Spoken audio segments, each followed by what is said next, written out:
Hi there. Check out this clip taken from my latest conversation with Deb Fillman on the Engineering Politics podcast number 34 titled The Hero Complex Problem in Education. You can get the full episode on my YouTube channel, or even better yet, by subscribing to my Locals community at engineeringpolitics.locals.com. And while you're on Locals subscribing to all these wonderful independent creators, make sure to join Deb's Locals community at thereasonwelearn.locals.com. All right, let's get to what you came for. Cue the music.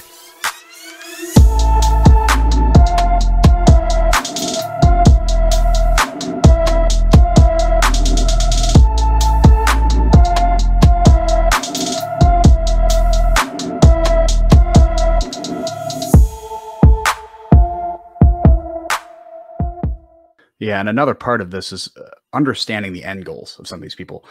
I have a big problem with, especially as a conservative, when people throw the name conservative out there. A lot of, half the people understand what it means, but might disagree with it, and the other half is like, "Oh, you just want slavery back" or something like that. And it's like, well, no, you're straw manning my end goal. Like the best thing to do is to listen to what they say their end goal is, and if you listen to the CRT types, what their end goal is, it's drastically. They believe in what they say because what they say is not your end goal. You want prosperity; they don't want prosperity; they want equity. This is something pulled straight out of an Orwell novel.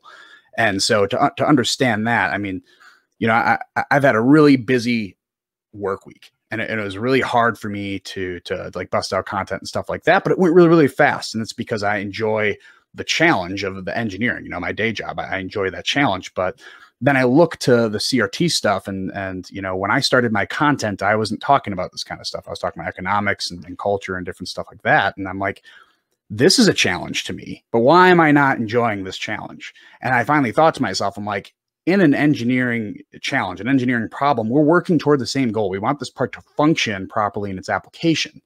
When I'm working economics, we want poor people to not be poor anymore, even though we have different ways to get there. So the way I think about it is, if we disagree, we might agree on the end goal. We disagree with the road you take to get there.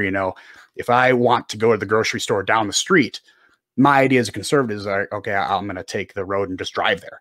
My liberal friend is going to be like, well, let's walk or take the bike path to get there. Two different options, but they'll both get you there. And then you have your crazy progressive or crazy right-wing friend who's like, let's get there by going headfirst into a wood chipper. And it's like, no, you go there in the corner, you play with your blocks and your colors and let the adults talk. But that's kind of how the order of operations went. But now we have these CRT types who are like, you shouldn't be going to the grocery store at all because the grocery store is an institution of systemic racism. It's actually better to sit here and starve instead of going to the grocery store so we can all starve to death equally.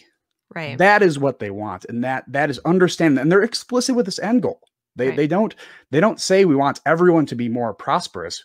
We just want equity in our total end game there. And it's, important to understand the end game. And to be clear, this is not a commentary on race or anything like that. It's a commentary, on culture and human behavior and incentives and disincentives. But when they turn the free market, it's hard to understand true incentives and disincentives when they say the free market is a zero-sum game.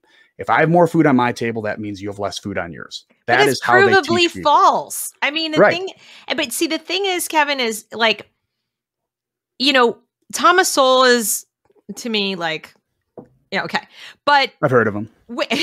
But where are the people in politics? Like, the thing that the left has, the thing that the Democrats have, is they have so many people who do such a great job. I mean, let's give it to them. They do a fantastic job of advocating for their agenda. Now, their agenda, I think, is morally bankrupt. It is factually, like, wrong. I mean, there's like so many things wrong with it, but I'm not going to take away from them the fact that they do a fantastic job. Now, Thomas Sowell even says they have an easier job because their job, it's very emotionally satisfying to think of, like, I can have everything I need and want, and someone else will pay for it. Like, that's an easier sell for the average person. Okay. Especially the average person educated in our public schools who doesn't understand economics, doesn't understand, scarcity, doesn't understand any of these things. But it's not an excuse. The fact that they have an easier job, the fact that they're selling to an audience that isn't really all that well educated on the particulars, is not an excuse for people on the opposing side, the people who disagree with that agenda, to not spend most of their time, and I mean this sincerely, literally like 80 to 90% of their political time, coming up with better arguments that are not just the better argument. We have the better arguments, but packaging it, marketing it, putting it out there for public consumption. The Democrats do that every freaking day. And now they've successfully done it in our schools.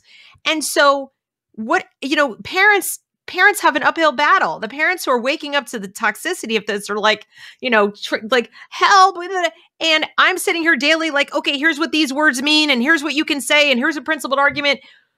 But first of all, I can't reach everybody. Second of all, the parents shouldn't have to do this all by themselves.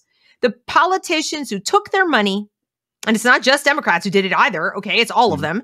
So the politicians who are taking their money and promising them schools and promising them that their kids are going to get an education. And even the Republicans are like, oh yeah, funding for education, whatever. The Civic Security Democracy Act is bipartisan. I'm so angry because I feel like you spend, 9 out of 10 hours in terms of political rhetoric talking about stupid things. I mean, things that don't matter, like this Liz Cheney thing. Look, I can't stand her, but who cared? Like, seriously, who cared? Are there like 5 people on planet Earth who cared about whether she continued to occupy that seat or not? Nobody who mattered.